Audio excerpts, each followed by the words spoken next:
జీవన నాయకత్వం జీవన నాయకత్వం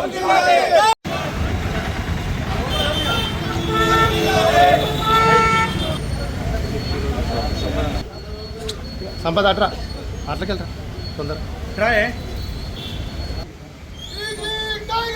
జీవన్ రెడ్డి జీవన నాయకత్వం జీవన నాయకత్వం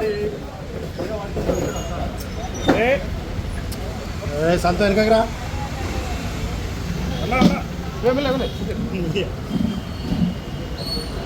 ఏ ముందర సెల్లు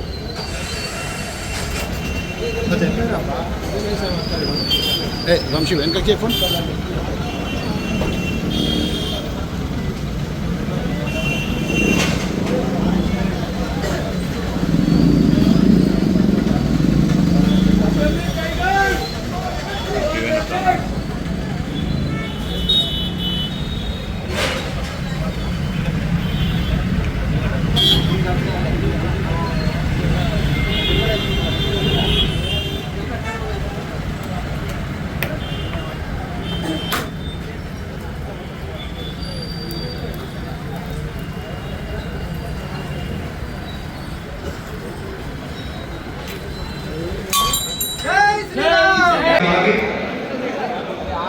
స్టేజ్ దగ్గర నుండి కొంచెం మొదటగా మనం క్రౌడ్ క్లియర్ చేస్తే ప్రోగ్రామ్ స్టార్ట్ అవుతుంది.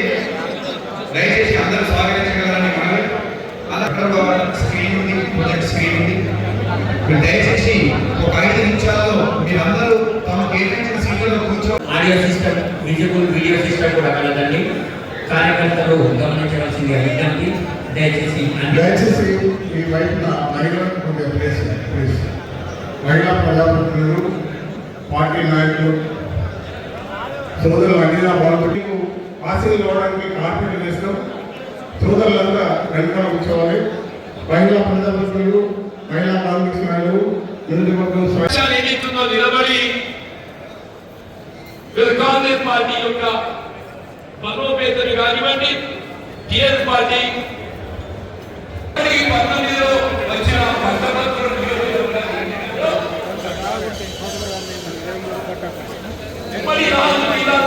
ఉమ్మడి 4 జిల్లాలలో మనం నేడు జరిగిందని చెప్పండి. మనం మళ్ళీ 2023లో గెలిస్తే ఇది మన ప్రభుత్వం. ఏ మార్పు కావాలి, కేసీఆర్ పోవాలనే నినాదంతో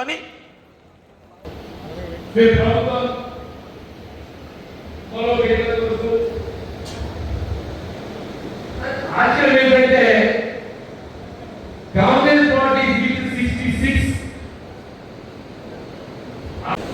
66 కాంగ్రెస్ పార్టీ మన 18 రాజకీయ పార్టీ బీజేపీ, టీఆర్ఎస్ పుట్టిన 46. మన 18 పార్టీల కంటే కాంగ్రెస్ పార్టీ 20 స్థానాలు ఆశించినందుకు మనం 20 స్థానాలు ఆశించేస్తాం.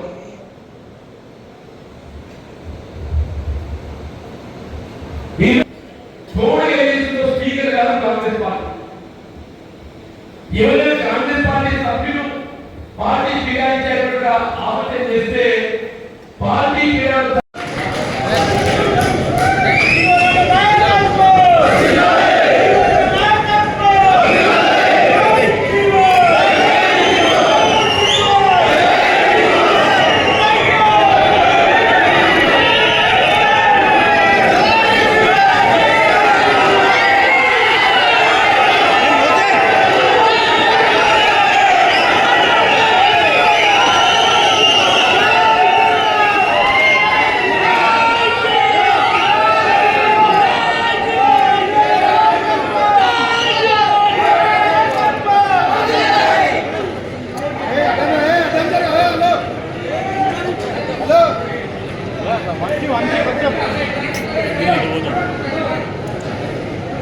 నేను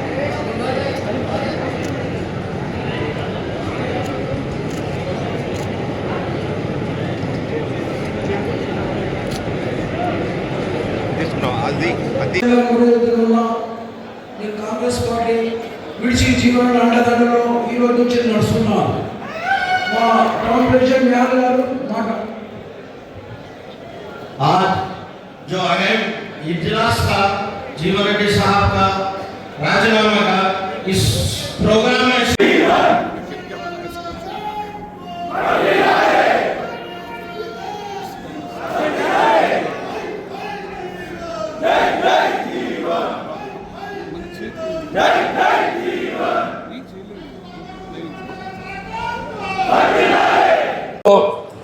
మిత్రుడు గంగారెడ్డి గారి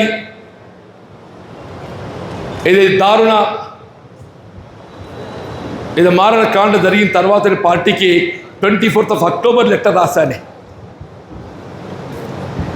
దానికి తోడి రోజు ఈ మధ్యకాలంలో జరిగిన పరిణామాలు సింపుల్గా ఏదైతే వివరిస్తూ నా రాజీనామా పత్రాన్ని విడుదల చేస్తున్నా. దయచేసి మా మిత్రులు సహచరులు ఇంతకాలం నాకు తోడు ఇచ్చినటువంటి ఒక మిత్రులందరినీ కూడా నాతో తోడు నిలవాలని చెప్పని నా తోడు నిలవడానికి ముందుగా సంసిద్ధంగా ఉన్నటువంటి ఒక సహోదరు అందరినీ కూడా చెయ్యెత్తాలని కోరుతున్నాను.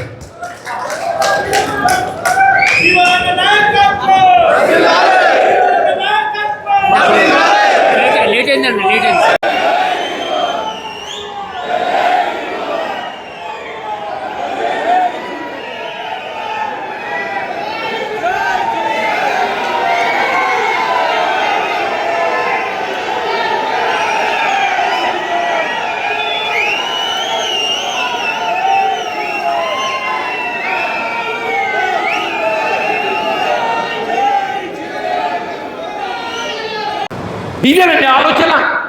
మరి అట్లా తొక్కబడుతూ ఈడ అణిగిపోయిన దానికంటే ఇవాళ ఎదిరించి పోరాటం చేయడం కొత్త కాదు. ఎదిరించి పోరాటం చేయడం కొత్త కాదు. నేను అలా చంద్రబాబు నాయుడు ఎదిరించి పోరాటం చేసింది, నేను కేసీఆర్ ఎదిరించి పోరాటం చేసి నేను ఇవాళ రేవంత్ రెడ్డి గారిని కూడా ఎదిరించి పోరాటం చేస్తా అంటూ నేను.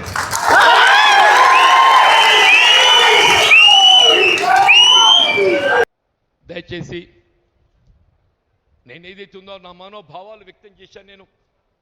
నేను అనుభవిస్తున్నట్టు ఒక మానసిక క్షోభ వ్యక్తం చేశాను.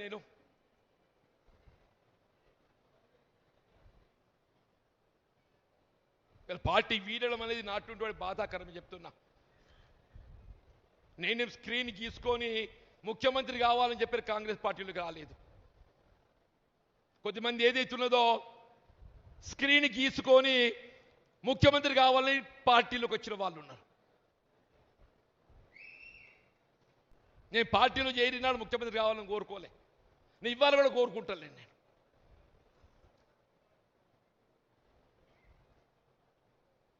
మీరు ఏ స్క్రీన్ గీసుకొని తొక్కుకుంటా ముఖ్యమంత్రి అయినరో సంతోషం నాయన, కానీ మమ్మల్ని కూడా బతకనియండి. ఇతర నన్నట్టే నేను పోతున్న స్వేచ్ఛ ఏదైతుందో ఈ తొక్కుడు భరించ కాబట్టి నేను స్వేచ్ఛ కోరుకుంటున్నా. ఇలా ముఖ్యమంత్రి గారు ఏదైతుందో ఈ పార్టీ నాది. ముఖ్యమంత్రి గారు ఏంటి, ఈ పార్టీ నాది, నాకు ఎవడైనా అడ్డం వస్తే తొక్కుతా. ఎంతమంది తొక్కుతావా నువ్వు? ఎంతమంది తొక్కుతావు నువ్వు? ఇవ్వాలే చెప్తున్నా నేను, నీ తొక్కుడు కాదు. మన జగిత్యాల నియోజకవర్గం ఏదైతుందో నినదించి నాడు అడ్డుపడ్డనాడు ఏదైతుందో అది ఏ శక్తి కూడా మమ్మల్ని అడ్డుకోదు, ఆపలేదని చెప్పట్టు నేను. ఇవాళ రేవంత్ రెడ్డి గారిని కూడా ఎదిరించి పోరాటం చేస్తా అంటూ నేను.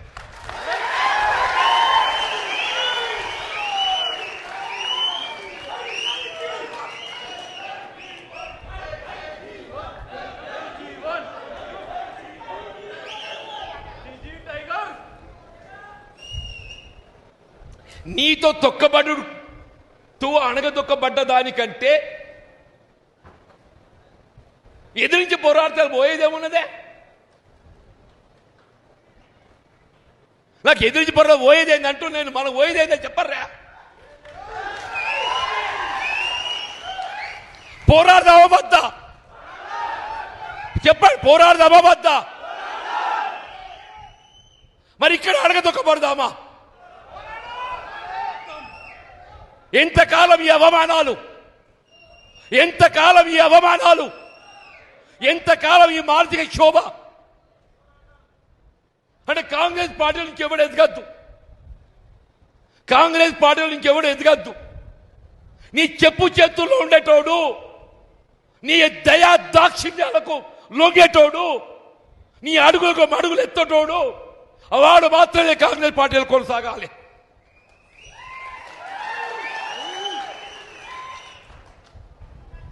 నిన్ను ఎదిరించేటోడు, రాహుల్ గాంధీ ఆలోచనకు అనుగుణంగా నడిచేటోడు, ఎవరిని అడగదొక్కుతున్నావే? రాహుల్ గాంధీ గారి ఆలోచనకు అనుగుణంగా నడిచేటోడిని అడగదొక్కుతున్నావు అంటూ నేను. నువ్వు అడగదొక్కేది ఎవరిని కాదు, రాహుల్ గాంధీ గారి ఆలోచనకు అనుగుణంగా నడిచేటోడిని నువ్వు అడగదొక్కుతున్నావు అని చెప్పంటూ నేను.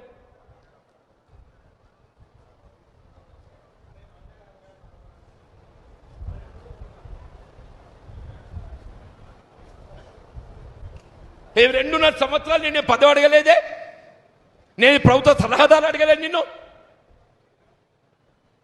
కార్పొరేట్ చైర్మన్ అడగలే.